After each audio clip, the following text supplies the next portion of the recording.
Corona ini harus kita atasi dengan cerdas. Ya. Itu dengan cara apa? Ya norma perilaku baru tadi. Kita menggunakan masker, kita jaga jarak. Jangan sampai dengan corona kita loyo.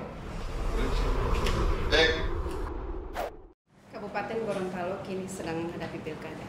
Juga dibuat sibuk dengan bencana banjir yang melanda 4 kecamatan. Yang paling mengkhawatirkan adalah pandemi yang belum berakhir. Kabupaten Gorontalo masuk zona merah. 6 Agustus kemarin, 434 kasus positif di daerah ini. Bupati Gorontalo bahkan menutup sejumlah perkantoran. Sekolah juga belum dibuka, padahal itu terkait dengan pelayanan publik. Kita bahas bersama Profesor Nelson Pomalingo, Bupati Kabupaten Gorontalo. Selamat datang di podcast Lantai 4, Prof. Ya, makasih. Iya, saya panggilnya Prof atau Pak Bupati ini. Kalau Prof itu yang kekal, Bupati tidak. Oh iya. Jadi iya. Jadi ya saya panggil Prof. Ya. Benar kasus di Kabupaten Gorontalo sudah mencapai 434 untuk COVID-19. Iya, memang benar. Yang pertama, kalau kita lihat dari jumlah penduduk memang terbesar penduduk kita. Jadi kalau terjadi kasus, peluang dapat kasus itu pasti besar. Yang kedua, corona ini harus kita jujur. Kenapa? Karena kita harus melakukan deteksi dini. Oleh karena itu pemerintah daerah, baik untuk masyarakat maupun juga untuk staf ASN termasuk para pejabat, saya minta untuk melakukan swab dan rapid test. Nah, memang baru-baru ini seperti disampaikan tadi, kami melakukan swab dan rapid test secara total, secara keseluruhan bagi seluruh ASN kita. Sehingga Semuanya di rapid? Ya, sehingga mendapatlah 427. Memang untuk rapid test belum selesai kita, baru dimulai kemarin dan insya Allah ini akan berlanjut sampai pada minggu ini. Kenapa kita lakukan ini? Apalagi kita ini kan pelayan masyarakat. Saya sebagai Bupati, Busekda sampai dengan desa pun kita lakukan. Kepala desa kita cek sejak awal dari pandemi. Dan itu dalam rangka memaksimalkan pelayanan. Nah, kalau orang yang tidak sehat ya jangan melayani. Kalau tidak, itu akan kena masyarakat kita. Nah, yang kedua, alhamdulillah sekarang di Kabupaten Gorontalo dengan adanya itu kita bisa tahu benar, dan mereka yang benar-benar OTG kebanyakan itu orang tanpa gejala, ya mereka melakukan isolasi, kita berikan makanan tambahan, vitamin, kita minta mereka juga tetap berolahraga, menjaga imunnya mereka, dan alhamdulillah satu-satu sudah mulai pulih. 205 yang sembuh sekarang? Ya, 280. Oh, 280. Yang meninggal 12, kemudian yang dirawat sekarang 135. Yang dirawat itu yang apakah isolasi mandiri maupun juga di rumah sakit yang berada sakit. Iya. Jadi intinya itu, kenapa terjadi lonjakan? Satu, karena memang ada klaster baru di kita. Yang kedua, peluang untuk terjadi kejadian itu pasti besar karena jumlah penduduk yang terbanyak. Sepertiga dari jumlah penduduk Gorontalo ini. Dan yang terakhir, kami melakukan deteksi dini. Iya. Kalau kita tidak tes, kita tidak tahu siapa yang sakit. Iya, tapi ada tracking sebelumnya tidak? Iya, memang benar kalau untuk orang-orang yang pernah berhubungan dengan yang sakit ataupun yang meninggal, itu kita lakukan tracking. Tapi untuk pejabat kita, ASN kita tidak perlu, semuanya kita minta untuk rapid test maupun juga swab. Iya, Sekda juga kena. Itu Ya. Hasil tracking atau memang kita tes? Tidak diketahui dari Tidak diketahui. Iya. Beliau kan tidak ada hubungan dengan yang Iya, kemarin. mungkin karena imunnya yang kurang Yang baik, kurang baik. karena mungkin kerja keras dan sebagainya. Sehingga saya sudah meminta kepada seluruh staf saya kerja yang serius tapi tetap enjoy, tetap menjaga ketahanan tubuhnya dan membagi diri. Nah, karena itu pelayanan hari ini tetap kita lakukan walaupun beberapa hari waktu yang lalu ditutup, tapi ini kita sudah mulai berikan. Iya, itu mungkin karena keberanian dari pemerintah melakukan rapid test maupun swab sehingga terjadi lonjakan. Iya.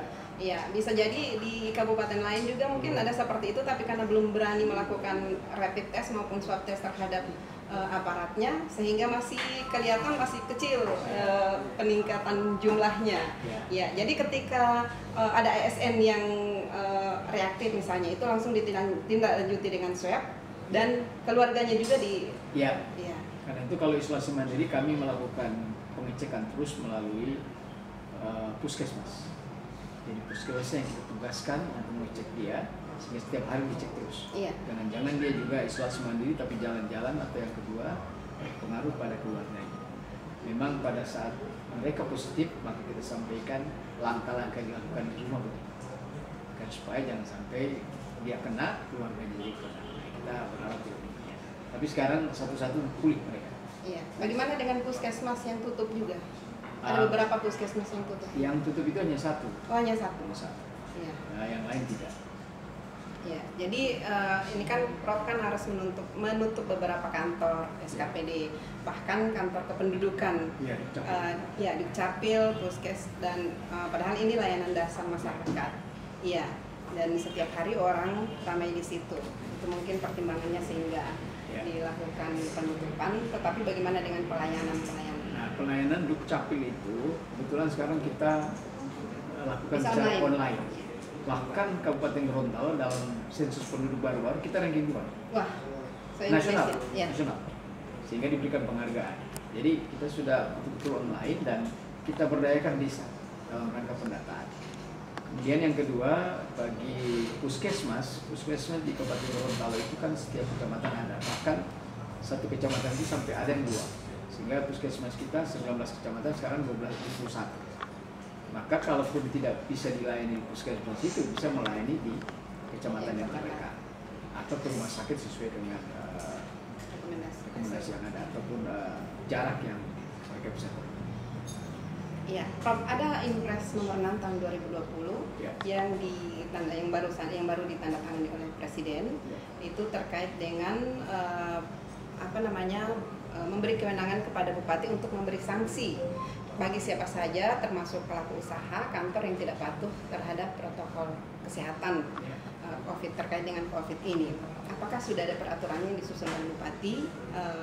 Mungkin bisa memberi bocoran seperti apa?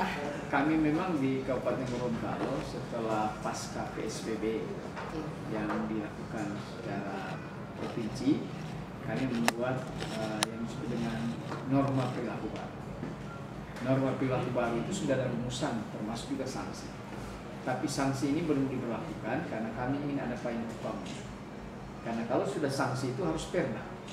Sementara itu baru perdu, peraturan bupati. Maka alhamdulillah ini ada Impres turun, itu menjadi modal kita untuk melakukan sanksi. Dan itu kita kolaborasikan dengan OPD yang terkait, termasuk juga dengan TNI Polri. Dan mereka sudah melakukan hal itu. Jadi ada sanksi yang hanya dalam bentuk sanksi sosial, ada juga sanksi administrasi, kemudian ada sanksi pidana. Dan sudah ada yang diberi sanksi. Nah, yang kita sudah lakukan itu baru sanksi administrasi, sanksi sosial. Kemudian ini akan mengarah kepada terutama denda. Iya. Sanksi administrasi seperti apa, kemudian sanksi sosial? Sanksi administrasi kalau seperti yang ada di kami ASN, itu saya minta TPP-nya diturunkan. Nah, itu sudah jalan. Kemudian yang kedua, bagi perusahaan-perusahaan ya kita tutup sementara. Tapi belum ada yang ditutup. Belum, karena memang kalau bicara baru perusahaan, peringatan mungkin. Ya, kalau perusahaan itu mereka justru lebih bagus karena mereka terkontrol dengan baik. Ya. Ada kekhawatiran ketika ini diumumkan, misalnya ada di toko A misalnya atau di perusahaan A, pasti itu akan berdampak tidak baik terhadap. Sekarang mereka menjalankan sangat pantas. Justru yang masyarakat biasa, yang kios biasa itu yang kadang-kadang tidak. Iya. Dulu saya pernah lihat video Pak Prof marah-marah di salah satu. Iya. Memang saya berlakukan jam malam. Iya. Jadi seperti jam malam, sebenarnya bukan jam malam ya. Kalau jam malam itu sudah perang itu. Iya. Tapi membatasi aktivitas malam. Betul. Sampai jangan jam 10. Kenapa jam 10? Agar supaya rakyat kita itu segera istirahat. Itu satu. Dengan dia istirahat, maka besoknya dia punya kekuatan. Imunnya bagus. Dia akan lebih produktif. Selain itu mengurangi kriminalitas. Karena kalau orang mabuk itu biasanya jam 10 ke atas. Maka jam 10 atas kita. Dan ini saya sudah berlakukan kembali. Setelah adanya kenaikan yang terkonfirmasi positif, ini sejak bulan Agustus ini saya melakukan pembatasan aktivitas malam. Tapi jam 10. Jam 10. Tidak sama dengan PSBB dulu kan jam 7. Jam 7. Padahal orang masih ada punya kegiatan dan seterusnya. Kami ini Tapi dulu kan sebelum PSBB, Prof sudah memperlakukan sudah itu melakukan itu. Ya. Alhamdulillah hari ini kontrol terhadap itu ada. Iya, walaupun sebenarnya ada juga yang kontra, ada yang bilang untuk apa dibatasi jam malam? Ternyata kan tujuannya itu supaya masyarakat segera istirahat Ya. dan besoknya mereka lebih produktif. lebih produktif. Jadi itu yang Iya. disebut dengan aman dan produktif. Iya. Terkait dengan norma perilaku baru. Ya. Ya, ini ada yang bilang itu Nelson Pomali Bupati. Semua boleh menafsirkan ke sana semua, Iya. apalagi dalam rangka pilkada ya. Ya, tapi kan memang bupati sekarang. Ya. Itu kan keputusan yang tidak hanya dibuat oleh saya, tapi dirumuskan oleh tim strategi. Kemudian seluruh OPD merumuskannya dan kan ada kalau di tingkat nasional ada yang disebut dengan adaptasi baru. Iya. Nah, maka di sini saya katakan kalau new normal itu orang tidak paham apa sih new normal. Iya. Karena kalau kita bicara norma perilaku baru berarti ada aturan perilaku yang baru dalam rangka mengatasi corona. Corona ini harus kita atasi dengan cerdas. Ya. Itu dengan cara apa? Ya norma perilaku baru tadi. Kita menggunakan masker, kita jaga jarak. Jangan sampai dengan corona kita loyo. Dengan corona kita tidak produktif. Dengan corona kita biaskan terjadi. Jadi panik dan seterusnya. Maka kita sebagai manusia yang punya kelebihan kecerdasan inilah yang kita lawan corona itu dengan cerdas, yaitu melalui norma perilaku baru. Iya, jadi itu terkait dengan corona, harus jujur. Kalau saya menangkap itu Prof bilang Harus jujur. corona itu harus jujur, tidak bisa ditutup-tutupi karena justru kalau ditutupi itu akan membahayakan. Meledak nanti kita Ya, tidak tahu. lebih banyak yang Orang terkena dampaknya. Ya, next Prof kita bicara soal ya. Jadi Prof ini kan sudah 2 tahun ya tanpa wakil bupati. Hampir 3 tahun. Hampir 3 tahun, iya, Waminso. Tidak capek Pak, kalau ada wakil bupatinya kan ada pendampingnya kan lebih ringan mungkin pekerjaannya. Semua ini kita mulai dengan niat, semua ini dengan semangat karena amanah itu. Oleh karena itu pada saat wakil bupati saya di impeachment, ya saya menyiapkan diri harus tenaga, fisik dan sebagainya, dan terutama semangat. Yang kedua, saya tata dari sekda sampai di bawah. Karena mereka pendukung saya. Kalaupun saya ada wakil bupati di bawah tidak berjalan dengan baik, itu juga tidak bagus. Alhamdulillah, kalaupun tidak punya wakil bupati, pembangunan, proses pelayanan masyarakat, dan pemerintahan jalan sebagaimana biasa. Padahal Kabupaten Gorontalo ini seperti saya katakan tadi jumlah penduduknya banyak, ASN yang terbesar. Tapi alhamdulillah tak jalan. Dan ini bukan berarti saya tidak mau jadi punya wakil. Proses wakil ini kan dapat tersendat karena sesuai dengan prosedurnya itu harus diusulkan oleh partai pengusung.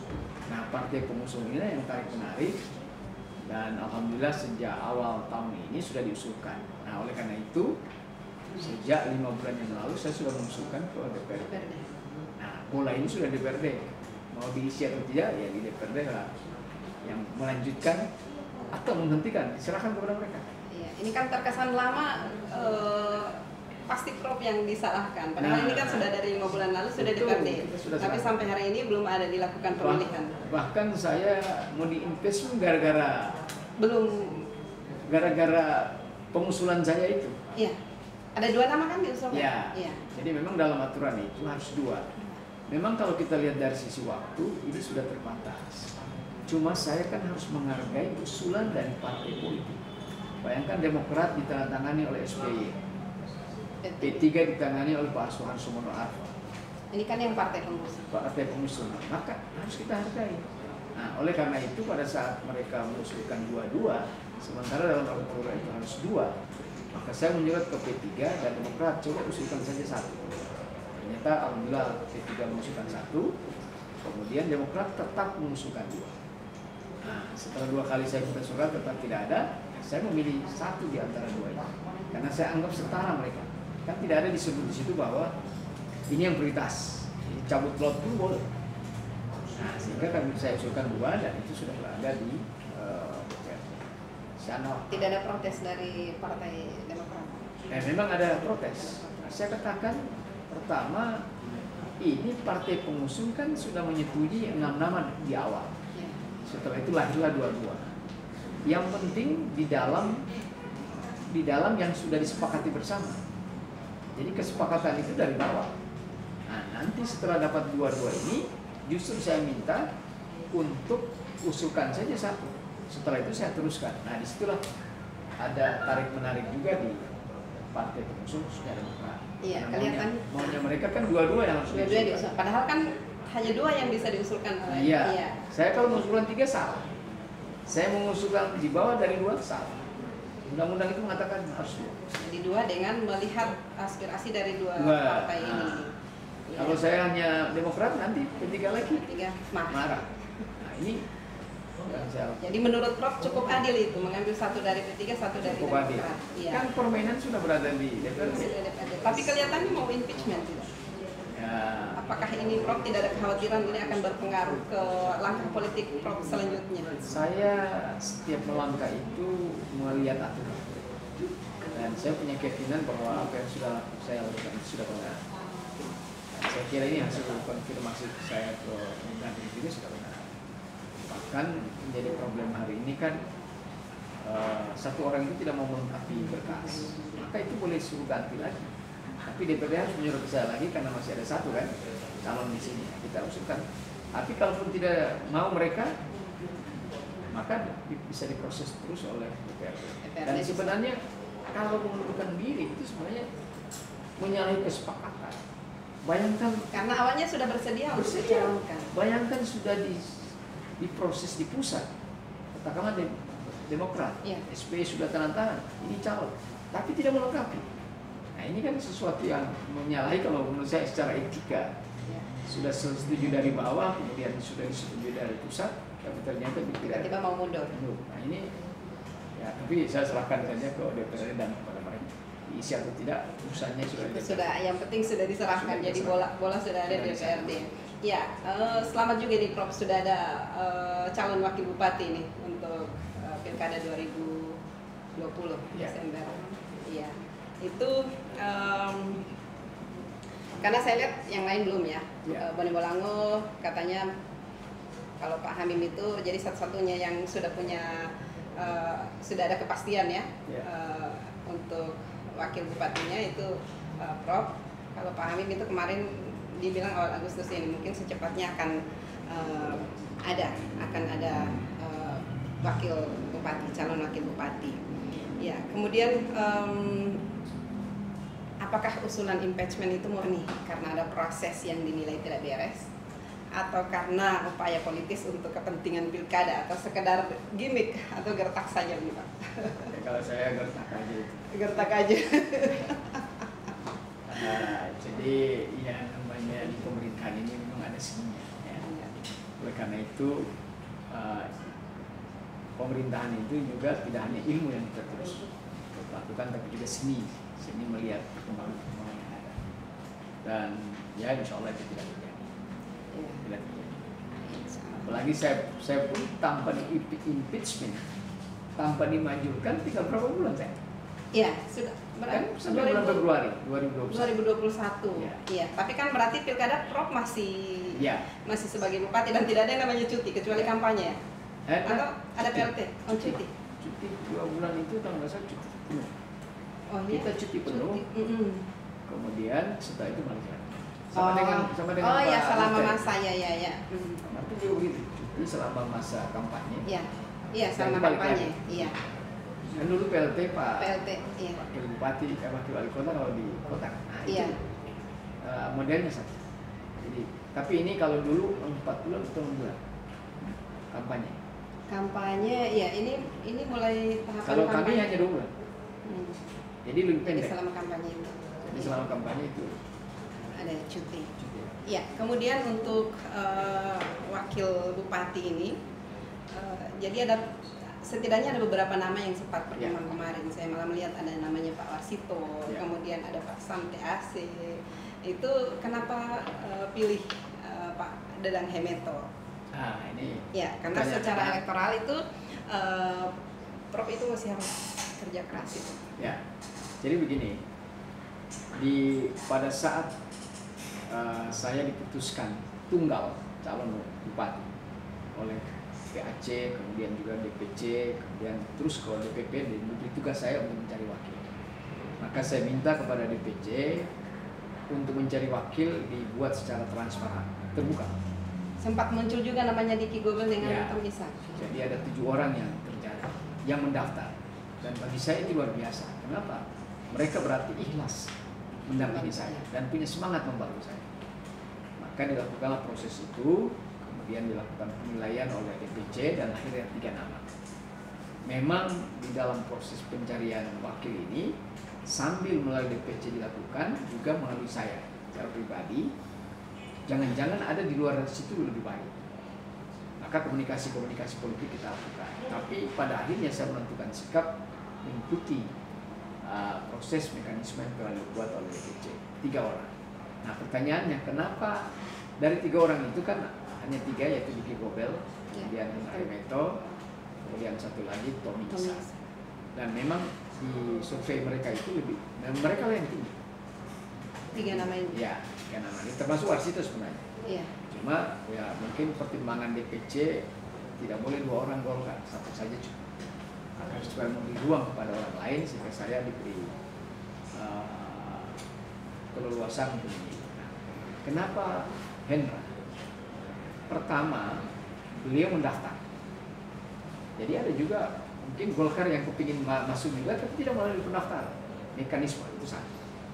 Yang kedua, beliau ketua Golkar, ketua DPD 2, sehingga secara platform politik dia fatsun politik. Kemudian yang ketiga, kenapa juga saya memilih Golkar ini? Karena ranking 2 di Kabupaten Gorontalo. Jadi 1 dan 2 bergabung ya insya Allah kekuatan akan besar. Yang keempat, ketua DPD 1 Golkar kan Pak Gubernur. Jadi ini juga kekuatan yang harus diperhitungkan. Hubungan saya selama hampir 5 tahun jadi bupati dengan Pak Gubernur banyak. Dan intinya ini semuanya untuk rakyat. Kalau antar pemerintah daerah saling bupati dengan gubernur itu sebenarnya terlalu naif itu. Kenapa? Karena gubernur itu membangun daerah juga, saya juga membangun daerah. Kalau tidak berteman bagaimana? Berkawan yang baik. Ya.